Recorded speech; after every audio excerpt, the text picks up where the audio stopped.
Right, ready to dive into something pretty interesting. We're looking at different types of citizenship in the United States. Oh, yeah. We've got excerpts from a document here, and Yeah. it claims there's more to it than just, Right. being born here or going through that whole naturalization process. Interesting. It's definitely one of those things that I Sure. think a lot of people kind of take for granted. Chelsea, Most yeah. people think of citizenship as like the simple yes or no question. Right, exactly. But this document is saying it's a lot more nuanced than that. More nuanced. Yeah. Okay, you're going to have to break that down for me a little. All right. So the document claims that there are actually 3 distinct types of citizenship in the U.S. Oh, wow. And each type, get this, Okay. has its own set of rights and relationships to the government. Okay, I am intrigued. 3 types. Yeah. I'm all ears. What are they? All right. So let's start with Okay. the original citizen of a state. And notice the capital C there. Oh, wow. This is the kind of citizen that the Founding Fathers had in mind. Gotcha. The one that's really rooted in those unalienable rights that are mentioned Right. in the Declaration of Independence. So we're talking about the rights that are like inherent, right? Exactly. Like they exist before and outside of any government. Exactly. Sort of like, Yep. right to life, liberty, and property, that kind of thing. Exactly. And this document argues That's that for these original citizens, those rights are vast. Uh-huh. And they're beyond the government's power to change. Okay. So think of them as like Yeah. coming from a higher source, so to speak. Okay. I'm with you so far. Okay. That's type 1. Yeah? What about the other 2? All right. Do they get cool names too? Not quite as dramatic, Right. but just as important. So the second and third types Okay. are both called citizen of the United States, Okay. but with a lowercase c. Okay. And the distinction here lies in when they came about. Okay. So one existed before the 14th Amendment, Uh-huh. primarily applying to people who were born in federal territories. Right. And the other was created by the 14th Amendment. Ah, the 14th Amendment. That's the one that was Right. passed after the Civil War, right? Exactly. To grant citizenship to the former slaves. That's right. Yeah. And this document makes a pretty bold claim about it. Okay. It argues that the 14th Amendment only applied to former slaves, Okay. and that by doing so, it actually created this new type of, Oh, wow. let's call it federal citizen. Okay. It says the amendment didn't change anything for people who are already citizens of a state. So wait, you're saying that someone born in a state Yeah. and someone granted citizenship by the 14th Amendment, Uh-huh. they'd actually have different types of citizenship That's what this document is saying. with potentially different rights. That's exactly what it's suggesting. I have to admit, that's not something I've ever heard before. Yeah, it's pretty interesting. Yeah. It seems counterintuitive to me to think that there would be Right. like different levels of citizenship Yep. within the same country. Well, yeah, that's why we're diving into this. I mean, that's a big claim. It is. So could you unpack that a little bit more? Yeah, sure. What would those differences actually look like? Let's get into that. So the document uses some pretty strong language to illustrate the differences Okay. between these different types of citizens. Okay. So it contrasts like the robust rights, right? The original state citizen, Uh-huh. those that are viewed as inherent, right? Right. And it compares that with the more limited rights Okay. of those who were granted citizenship Yeah. through the 14th Amendment. Okay. It even goes so far as to call federal citizens wards of the state. Wards of the state. Yeah. That sounds almost like they're, I don't know, It's suggesting that, less free in a way. yeah, that's the point the document seems to be making, is that because the rights of federal citizens are specifically granted by the government, Okay. they are, in a sense, at the government's mercy. Okay. The government can choose to expand those rights, but it could also Right. theoretically limit them Uh-huh. or take them away. Whereas for the original citizen of a state, Yeah. those rights are kind of untouchable by the government because they're Right. seen as coming from a higher authority. Precisely. Right. And the document highlights court cases Correct. that have kind of upheld this distinction, Okay. right, between inherent rights and government-granted rights, Gotcha. and suggests that understanding this difference Okay. is really crucial for understanding our relationship with the government, Okay. even today. So how does this play out in the real world? Yeah. Like if there really are these 2 distinct types of citizens, how might it affect Right. someone's life? One area the document brings up is What how about- these citizens have to go about defending their rights. So you mean if their rights are violated, Exactly. how they seek justice? Exactly. So the document argues that Okay. for an original citizen of a state, Yeah. the burden of protecting their rights rests largely on themselves. So they're more on their own, so to speak. In a way, yeah. Okay. They would have to rely on the courts, Okay. legal processes, which can be time-consuming, costly, Yeah. and oftentimes an uphill battle. Right, but wouldn't federal citizens also have to go to court Yeah. if their rights were violated? They might, but Yeah. the document is saying that they have more avenues for recourse Okay. because their rights are tied to the federal government. Okay. They can potentially seek redress through federal agencies and Right. programs that are designed to protect those rights. So the government is more directly involved Yeah. in Yeah, enforcing the rights of federal citizens. that's one way to look at it. Okay.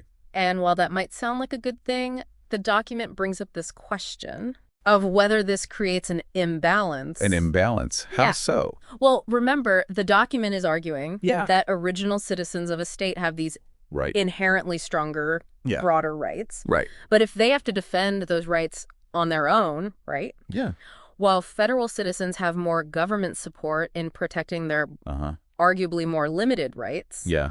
it creates this kind of paradox. Oh, even though the original citizen of a state might have stronger rights in theory, In theory, yeah. they could actually be at a disadvantage Yeah, in practice because they don't have that same level of exactly. government support. That's exactly the point that this document is raising. Wow. It's suggesting that the very system Yeah. that's designed to protect the rights of federal citizens might inadvertently be putting original citizens of a state Okay. on a less equal footing.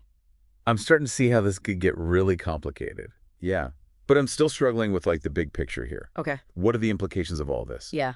If this document is right, and there really are these different levels of citizenship, Yeah. what does it mean for us today? That's the million-dollar question, isn't it? It is. It is. The document doesn't really offer any easy answers, Okay.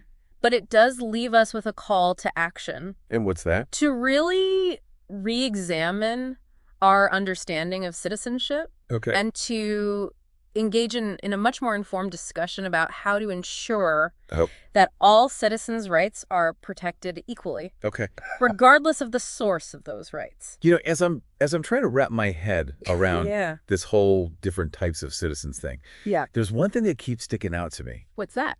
It's this emphasis on the original citizen of a state being responsible for Yeah. protecting their own rights. What's fascinating about that? Well, it reminds me of the That's principle of self-reliance. You know, like the idea that individuals should be empowered to take care of Yeah. themselves and their communities, Exactly. rather than always relying on the government to do it for them. That's an interesting connection. Yeah. And it does kind of align with a broader theme. Yeah. We've been seeing in discussions about governance Uh, and citizenship these days. Yeah. There's a growing movement towards Okay. decentralization, towards empowering local communities and Yeah. individuals to take more ownership of their own affairs.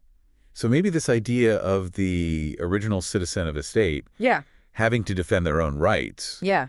isn't such a bad thing after all. Right. Maybe it's actually a reminder Exactly. of the importance of individual responsibility Yeah. and civic engagement. That's certainly one interpretation. Mm. And it raises another question, right? Okay.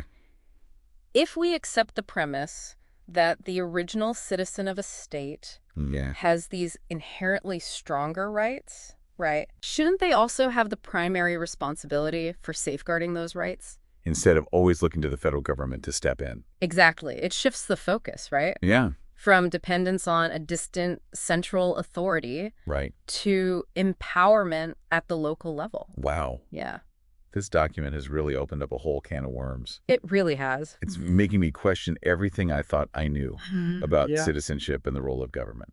I think that's the beauty of these Yeah. deep dives, They Yeah. challenge our assumptions Uh-huh. and they push us to really think critically about complex issues. Yeah. And in this case, it's an issue that really goes to the very heart of Yeah. what it means to be an American citizen. It's funny, we started out talking about these different types of citizenship, Yeah. but this conversation's really broadened to something much bigger. We're talking about Right. individual sovereignty, Exactly. the role of government, the balance of power in society. It's all interconnected. Yeah. And this document really challenges us to think about Yeah. where true power resides, right? Right. Is it in the hands of a distant federal government, or does it really start with us as individuals and members of local communities? I think that's a key takeaway from this whole thing. If we want to Yeah. protect our rights, and really shape the future of our communities, Yeah. we need to be actively engaged at the local level. Exactly. We need to participate in local government. Yep. Hold our elected officials accountable. Uh-huh. Work together to address the challenges that we face. Absolutely. The document doesn't really explicitly advocate for any particular political ideology or course of action. Right. But it certainly highlights the importance of understanding the historical and legal foundations of our rights as citizens, right? Yeah. Especially those rooted in state citizenship. Because if we don't know our rights, we can't very well defend them right. Precisely. And if we don't understand Yeah. the potential differences between state and federal citizenship, right? Right. As this document outlines, we might be missing a crucial piece of the puzzle. Yeah. When it comes to navigating our relationship with the government. I have to admit, I'm still grappling with some of these ideas Yes. that are in this document. It's a lot to unpack. Yeah, it But is. one thing's clear, this isn't just like some academic debate. No, not at all. This has real-world implications Right. for how we live our lives, how we interact with the government, Yeah. how we shape the future of our community. That's what makes it so important Yeah. to have these conversations. Right. We need to question, we need to explore, Yeah. and we need to engage in a thoughtful dialogue about Yeah. what it means to be a citizen in the 21st century, right? This document's definitely given me a lot to think about. It has. It has. And more importantly, it's inspired me to be more proactive in my own community. Yeah. I want to learn more about my local government, get involved in local issues, and really do my part to ensure that the rights of all citizens are respected and protected. That's a powerful takeaway, and I think it speaks to the enduring relevance of these ideas that are at the heart of this document. Right. Whether or not you agree with all of its conclusions, right? Yeah. It's a call to action. It's a reminder that citizenship is not just this passive status, it's an active responsibility. Couldn't have said it better myself. And on that note, I think we've reached the end of our deep dive. All right. Thanks for joining us on this journey of exploration and discovery. Absolutely. We hope this conversation has sparked some new ideas and inspired you to engage more deeply with these concepts of citizenship, governance, individual sovereignty. Right. Until next time, keep learning, keep questioning, Yeah. and keep diving deep.